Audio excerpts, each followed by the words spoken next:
How much money does a guy need to date you? You need to be a millionaire. Yes, yes. Okay, and for that millionaire, like, what are you coming with? What are you providing for your guy? Just me. I'm a special girl and someone need to buy me my bags, my jewelry, my necklace, my clothes. He should just buy that for you because you're special. Yes. She's so special. Can't you feel how special she is? When I think about the state of the dating market right now, with all the expectations and entitlement from women, all the blatant sexism against men, I have two thoughts that come up consistently. The first is, what can I do to help men through this hellfire? Compassion. That's my first thought. But my second thought is a lot more selfish, and it's fueled by a sense of relief. Thank God I'm not single and I don't have to deal with this. Every single week, I get Hey Hero requests from guys who are struggling with the concept of monogamy, of giving up the chase and the novelty of different women and just settling down with one woman forever. And they ask me, Alexander, you've been with your girlfriend for 14 years. Isn't it a struggle? Don't you want to sleep with other women? Don't you miss the thrill of a first date? Don't you want to meet new people, try out different women, have another first kiss again? God, no. My work involves giving advice to single men, and every single day I'm exposed to stories about just how brutal it is out there. I am so grateful to be out of it. Let me make myself very clear. I do not miss it even a little bit. You know FOMO, the fear of missing out? Well, my therapist told me about the opposite concept of JOMO, the joy of missing out. I think he got it from a Loonig cartoon. I love that. JOMO, the joy of missing out, that overriding sense of pride, satisfaction, and inner peace that comes from not participating in something. That's me. I have JOMO of the dating market. When I see the constant disaster of modern dating, I don't feel envy when I look at these guys on the dating apps and going out to clubs and getting cheated on, getting ghosted, meeting women, doing this, doing that. It all seems completely exhausting, so filled with drama and emotional ups and downs. And when I look at my own comparatively boring life, I feel intense happiness. I'm not looking to add more drama and excitement to my life. My 2-year-old daughter keeps me plenty occupied. I'm very happy with my boring monogamous life. I have JOMO. I have that joy of missing out. I don't want to hear, why men always have to pay. Because women are the prize. I'm not going half. I'm not tipping. I'm not, my turn. I'm not your girlfriend, okay? McDonald's don't suffice for me no more. I'm grown. I'm grown! Yeah, I don't miss this. When you're in the dating market, you constantly have to encounter this attitude that tells you that because you're a man, you are worth less. You're not worth as much as a woman. You're lucky to be in the vicinity of such a special creature. You spend enough time in the dating market, going on dates, meeting women who think like this, and it's going to get to you. Eventually, it's going to affect your self-esteem. I don't miss that. In my relationship, I feel seen and respected. I feel valued. When I see the way that my partner looks at me, it boosts my self-esteem. It would be so exhausting to have to go back into the dating market and deal with women like this and have to prove yourself to each new woman again and again and again. Hey, bro, come here, bro. Ask it first. Hey, bro, what will you rate my homegirl right here? She a 10. Okay. She a 10? Yes, sir. What you rate my homeboy? I'm so sorry, but like a 4.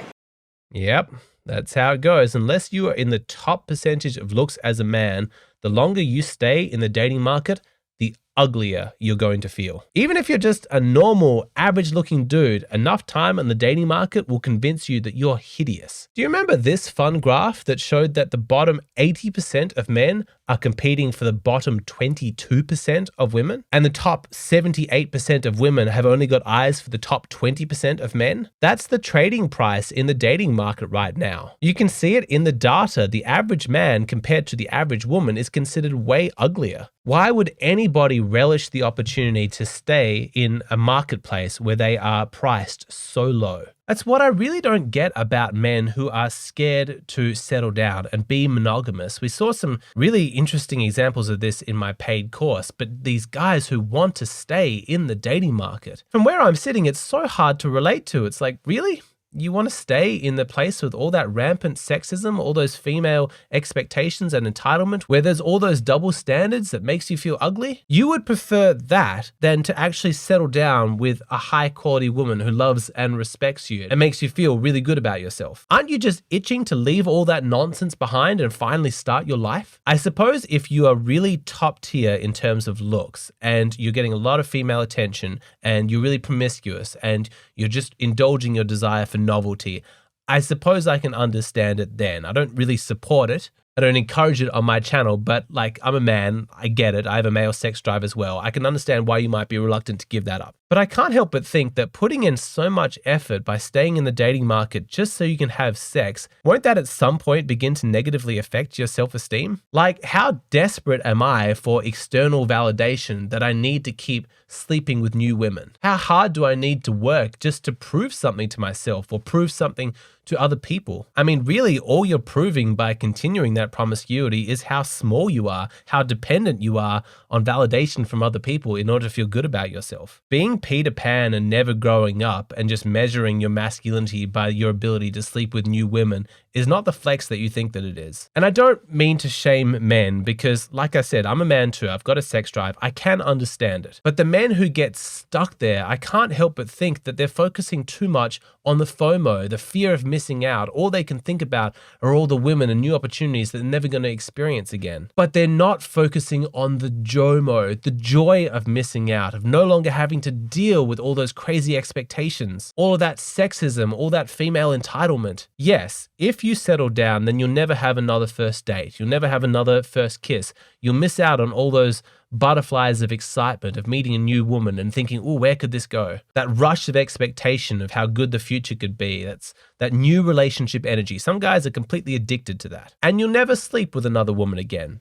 That's true. But you're focusing only on what you're missing out on. You're not focusing on what you're getting. Rather than, I'll never have another first date again, think of it like, you never have to have another first date again. You're never going to have to start over from scratch with a new woman. You found your girl, you're committed, and now every single day you can work on making that relationship better and better. Every fight you have, every argument that's based on a misunderstanding or a misalignment of values, after you resolve that and work through it, you never have to have that fight again. Things should constantly be improving. And think of all the time and energy that you now get to save, to keep for yourself.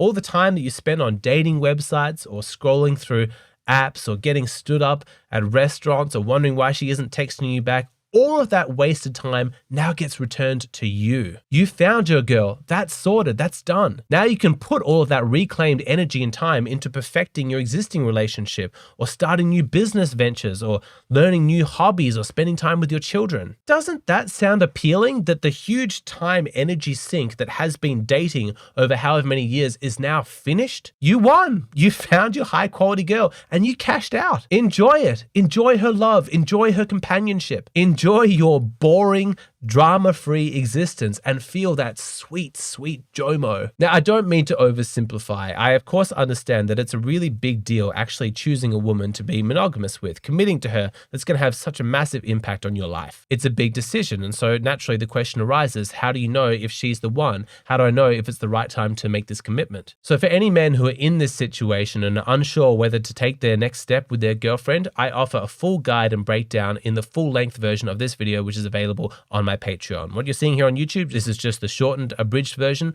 If you want to see the full version, go over to Patreon.